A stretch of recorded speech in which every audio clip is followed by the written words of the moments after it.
Seventh grade, how you guys doing? Welcome to a new week and a new post.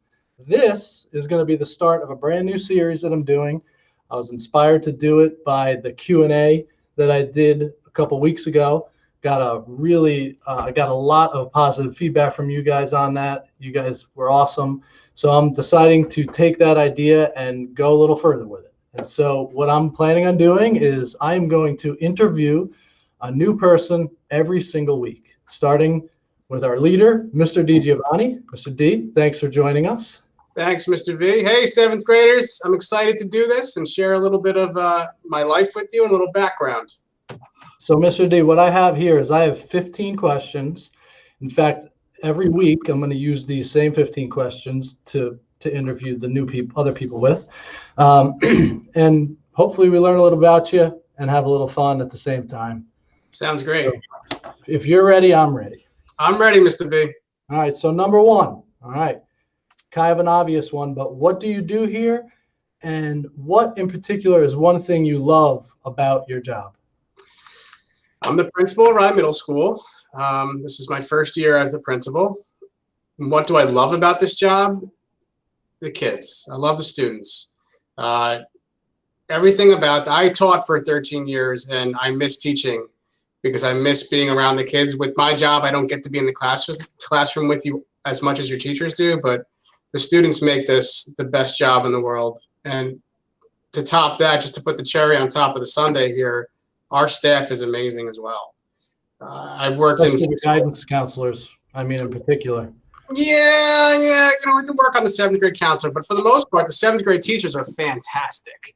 So, no, Mr. V is fantastic too, but I will say the staff here, they're dedicated, and I've worked with a lot of people in the past 20 years, guys. Can you believe 20 years I've been in education, 20 plus, and I've never met a more dedicated staff of teachers and guidance counselors and secretaries and custodians and just the whole entire building as a whole.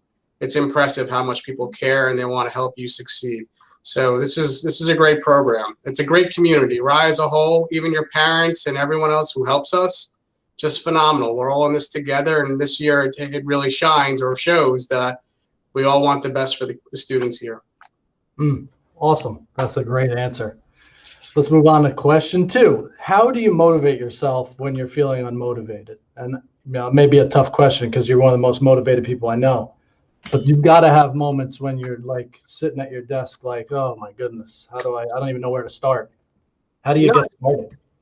That happens, Mr. V. I thank you for the compliment, but when I'm unmotivated, when there's days where I'm having a tough time, and that happens because I'm human, and let's be honest, there will be transparent. Everyone's going to have ups and downs, and the days that I'm having a tough time getting motivated, I just like to stop for a second because I start to make decisions that I don't like. I'm rushing. I'm trying to get things done quickly, and I'm making mistakes.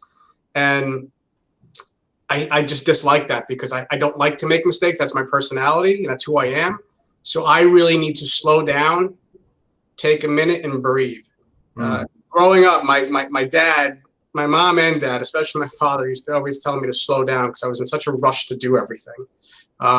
I was the youngest, so that's probably why. I had 2 older brothers who were always doing something. I just wanted to be with them and do what they were doing. But I've kind of had that philosophy in life. I was always in the rush to get from A to B. And I find that when I'm unmotivated or I'm having a tough time with something, I just need to take a step back, look at the whole picture, breathe, troubleshoot, and make the best decision that is going to benefit the students here at Rye Middle School. So just taking a breath and guys, that could be stretching, that could be going for a run, that could be taking my dog for a walk, that could be hanging out with my kids, it could be anything, or even family activities, my wife and 2 daughters and the dog just all together, a hike in the woods, whatever it may be. It's just something to get your mind off it, reflect, and then, make the best decision afterwards. You touched on 3 main things that I've talked to the kids about in the past, which is stopping and breathing. I do that for sure. Also troubleshooting, and I assume you mean sometimes troubleshooting with a trusted colleague, maybe the assistant principal, like that's helpful, talking to somebody. And then 3, being physical, like getting out there. I was telling the kids sometimes I go into the gym and knock out a couple pull-ups just to kind of get the blood going a little bit. Those 3 things really help me. Are you on a chair or a straight pull-up? Nice try. Okay, my students know I can do pull-ups. Come on, can't get that by them. He can. He can do them. Next question. This might be tough for you, all right, because I know this was probably like 100 years ago, but fondest memory of your middle school years. I loved middle school. No, I loved it. I had, that's probably why I went into education. I had such a good time in school. My teachers were awesome. My fondest memory of middle school was, they called it clusters back then. They were basically my teen teachers. And they had so much fun. They made learning meaningful. Everything was a laugh. They included you. They did a ton of team activities. I mean, we went on more field trips. We had more field days. We had all of these things that just stood out that I can't wait to bring back here. So you really have this memory of Rye Middle School being that great time for you. Again, our classes were just, they made it so enjoyable. I'm someone who loves humor, not sarcasm, even though I just had it with Mr. V. I'm just saying humor as a whole, but just to make things okay. Like, I think it's important to laugh. I think everyone needs to laugh, especially now. But it was the sense that they cared about me. And that meant the world to me. I was very involved in everything. I was very involved in sports and school and clubs. And I always felt good about school, but middle school, the team that I was a part of, the teachers, I knew that they cared about how I felt. I knew that they cared about how I was that day, what was going on, if I had a test, if I was nervous about it. I just had this really positive relationship. And that really made me want to do the same because it was just such a great time and it was so enjoyable. And I'm hoping that's one thing kids get out of this project right here is to realize that, like, we're not just here to like teach you math and science. We're here because we care about you, and we want to support you through these years.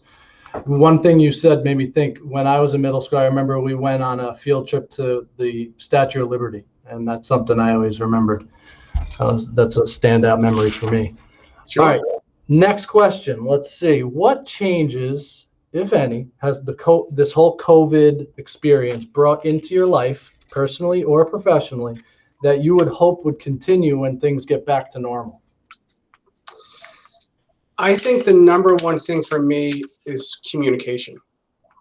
I think having a hybrid model, having students coming in on tracks, different days of the week, having parents, you have the need for parents to be more involved in school. I think communication with the school and the community is necessary, and I think it's vital.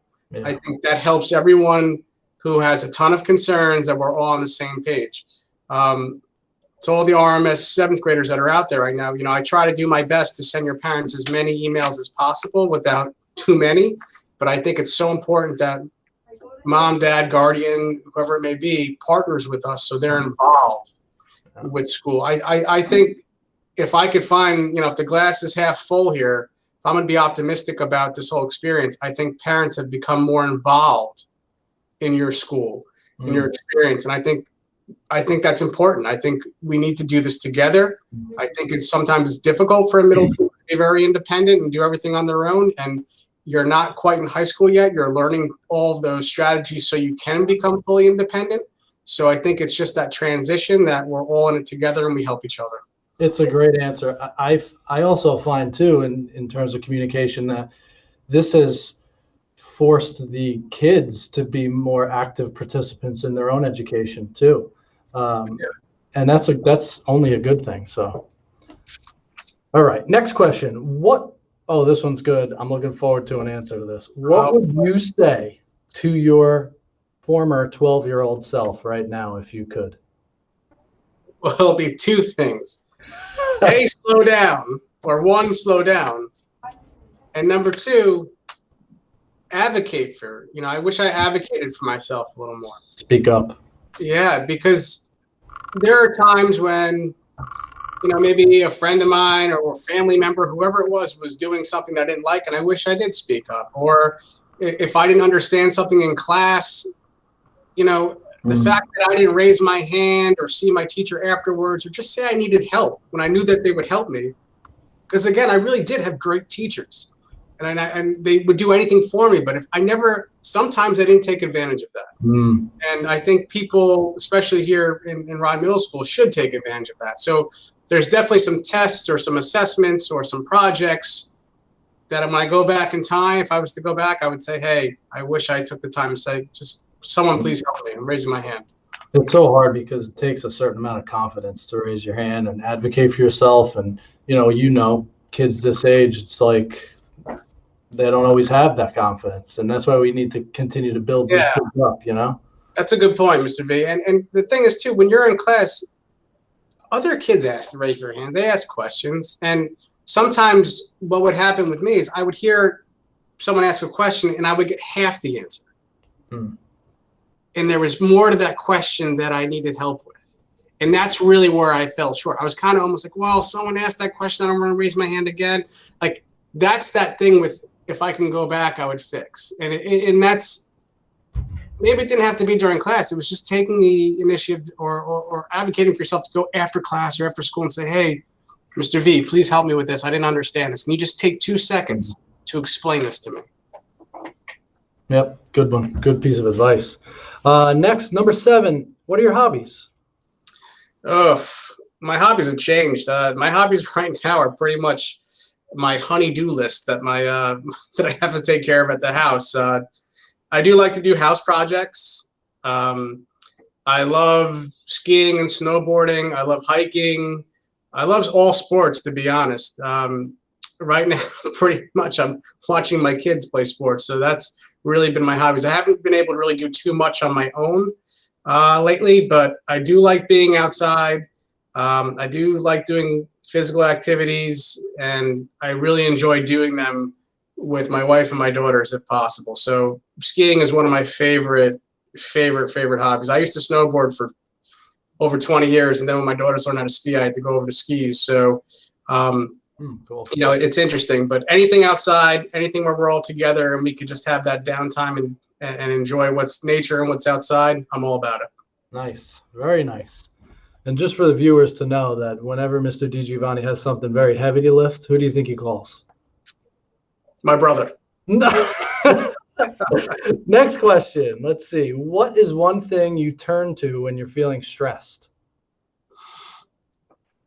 One thing, or could it be a person? Feel free to answer that however you want. Yep. I really troubleshoot a lot with my wife. My wife is a former teacher, so as an administrator, I like to bounce some ideas off her before I throw things out to the staff, because she sometimes sees things differently than I do, which is great. Yeah.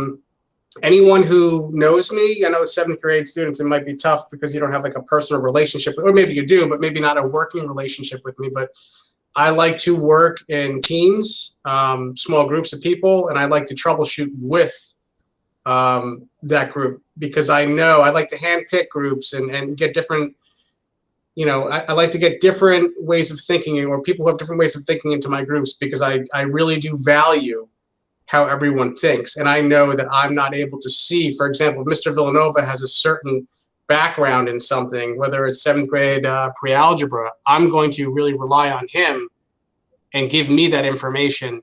And I'm going to honor that and trust that and work with him. So I do like to work collaboratively in groups. I think that's important. I don't know if I answered your question, Mr. Yeah. I mean, I think that's just, I think you have to really bring things all together and just know that there's other ideas out there that you have to take all in before you make a decision. Yeah, that's good. I've heard you say a couple times now in terms of stress and how you deal with it, bringing other people into the process for you, and, troubleshooting, like you said earlier, and talking it through with other people, because you can't think of everything. And sometimes, you're stuck looking at a problem for so long that all it takes is getting like a fresh pair of eyes on the situation. It's It's so true, Mr. V. And I do that with the people, like we're talking about the groups here, but I also do it on other levels too, like whether it's at home. I mean, even in the building when it comes to, I might work with the high school principal just to get his idea, get his take. I might work with Dr. Byrne. I work a lot with Dr. Byrne, and I troubleshoot off him. I kind of look at him as if, as a mentor at some point, because he's been through this. He understands that. We only have one middle school in the whole district. There, the elementary school principals can bounce ideas off each other. There's no one really at the same level that I can bounce ideas off of. So I do utilize all of the district administration as well to get their viewpoints. So, I think the more minds, the merrier is the way I look at it. I agree. Next question, question 9. Can you tell us any fun fact about you? Something that the viewers might find interesting? The viewers, the students. Fun fact about me. I love to fish. I love sports. I played rugby for a long time. That's a fun fact. People don't know that about me. I loved baseball growing up. Mr. Villanova used to read about me a lot in the paper, and he aspired to, get to my rankings as he went through high school, because I went through high school before he did. But really a fun fact about me is I enjoy people. I enjoy laughter. The biggest thing for me is to make sure everyone is all right, and I'm comfortable when everyone else is comfortable. So again, a fun fact is for me just to be around people I love and people that I can help, and that makes me happy. I could attest to the humor thing. To my students watching, you want to get to know Mr. D, you want to strike up a conversation, start with a joke. Get them laughing. This is true. This is true.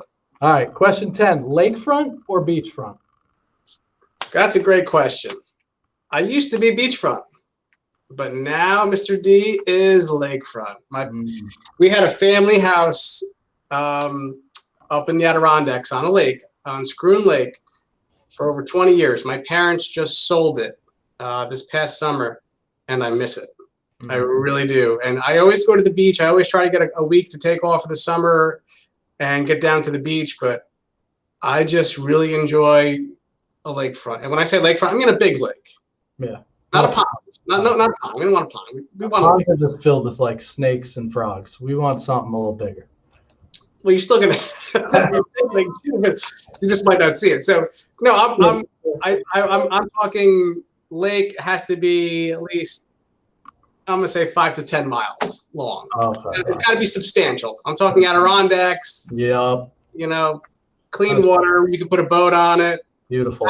That's my happy place right there. All right, nice, good answer. Let's see, number 11. This is interesting because I'm interested to hear how you in particular answer this. Being a leader, what makes a good leader? Like, what's one thing that makes a good leader good, if you will? I think I'm learning what makes a good leader, but in my opinion, you need to be able to listen. I think good leaders listen. And I think good leaders surround themselves with people that can make a difference. And I think it's important to never minimize anyone. I think the idea is everyone has something to bring to the table, and people will surprise you. Just when you think, or when people may say, well, I'm not sure what Mr. D can do, I might surprise you and come up with the greatest idea that you've heard this year. I think you just really need to value the people, your team around you. I think everyone needs to feel like they're part of it and they're heard. And I think that they have to just also be part of the plan. Like, how are we going to execute this? If a lot of you guys ever hear me talk, I generally don't, in a speech or a presentation, I don't really say I, because I can't do this on my own. So we're in it together. We're in it to win it. And that's really, in my opinion, you have to be able to listen and utilize the skills that your team has. And I think that's what helps you. That's good. That's a great answer. I think we all want to work for somebody like that. If I were asked that question, I'd probably say something about humility, being humble, and I think that goes directly hand in hand with what you were saying. Yeah, I hope so. I mean, that's Mr. V, I should say, is that's I never really want it to be about me. It's about us. Yeah. I think sometimes when you're the principal, or if you're in charge, or if you're a leader of whatever company, that I think a lot of times people can say I, and when you say I think you forget about all of the reasons, meaning the people that were able to put you in that place and help you get there. So yeah. I think it's important that we're just in this as a team. One big family, guys. One big family. Good answer. Next one. What makes you happy? My family. My family.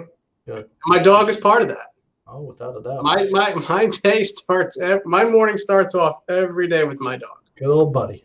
Yep. And it's Buddy. This is a little fun factor. This is a little picture of Bud.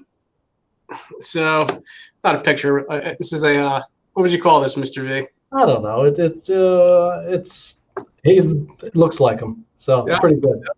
No, I just being around my family and having some time with them and just doing the things we love is really my happy place, and that could be extended, meeting my mom and dad, my brothers. It's just great. That's my two older brothers are my best friends. So COVID is definitely, we don't see each other at all because of COVID, because they live in different areas, different states. But I can't wait till this goes back, until we are, all of these restrictions are lifted and I get to see them and all my nephews and nieces again, because we have the most fun when we're all together. That's awesome. Question 13, do you sing in the car? Because I could have swore I've seen you on 684 belting. I rock it in the car. You look like a guy that would sing in the car. I might even bust out some air drums. Wow. Hey, stay focused though. 10 and 2 on the wheel now. Right? Always. Right, it's always at a stoplight. Always at a stoplight. That's smart. That's smart. If you look at Burgess Street and you see me down there, I would give anything to see you doing air drums in the car. That's great.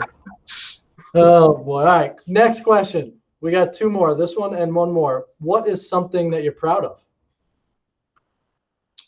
Ron Middle School. I'm proud of the school. I'm proud of all the staff that work here. I'm proud of all the students. I love it here. And I think most people do. I think your teachers love it here. I know your mom, your dad, your guardian, I know they love it here because that's why they moved here. So this is near and dear to my heart, and it's not a job. It's more than just a job for me. I mean, this is my life, and I want everything to go well for you. So this isn't just a something I show up to. You have my 100% every day. So that's, I value this, and that's important to me. So I'm proud of this place, and I'm proud of all the things that we can accomplish. I'm proud of the teachers after this year, because God, they had to reinvent themselves. So I guess that's really, I'll say that, Mr. V, now that I think about it, I am proud of the staff here, because they really have had to reinvent it. This is like they've started teaching from day one again. We've had teachers that have been here for 25 years, 30 years, 10, 15 years. They've had to go back to day one and learn new methods to make this as interesting and meaningful to all the students out there. Yeah. And give a shout out to the kids. This is a different experience, and you guys are resilient. You're awesome. You handled this, no problem. I mean, of course, there's a couple of bumps in the road. Don't get me wrong, but you guys are amazing. I look at other schools, and we're crushing it. Yeah. So great job. And you won't say this because you're humble, and that's a good quality of yours, but you should also be proud of the job you have done, in particular, leading this school through probably one of the most difficult years you could go through. So hopefully you're proud of that as well. Well, thanks, Mr. V, but again, it's not me, it's everyone all together helping. Definitely. All right, last question. Most impactful teacher you ever had, and why? This kind of goes back to really what I was saying earlier, but Most impactful teacher I've ever had was probably Miss Brodzik or Mr. Harrington. Like, I can name a whole bunch. It was my whole team. Because they just cared so much. Yeah, it's so nice when you come across a teacher that just you can tell they care. It wasn't, you were taught a skill and you were evaluated and you were assessed, but it was about the feedback they gave me. It was how, they knew I accomplished a skill, but they wanted to know how I was going to use it, how I was going to apply it. And then they really cared about how I was as a person. So that, to me, again, I don't know if I've ever really grown out of middle school at this point, because I've loved it. And even my high school experience, all of my teachers they wanted to be part of my education, but they wanted to be part of my life. And that, to me, was, when I was a senior in high school, I knew I wanted to be a teacher. I mean, I came from a family of educators, so I'm sure that had something to do with it. So if you came over our house for Thanksgiving dinner and you were surrounded by teachers, so if you were the non-teacher, you were probably pretty bored. So my point being that, I was just really fortunate to be around all these people that knew how to, encourage me, knew how to engage me. They knew they developed lessons, ideally for all the kids in their class. They had choice. They had things that they just made everything so meaningful and fun.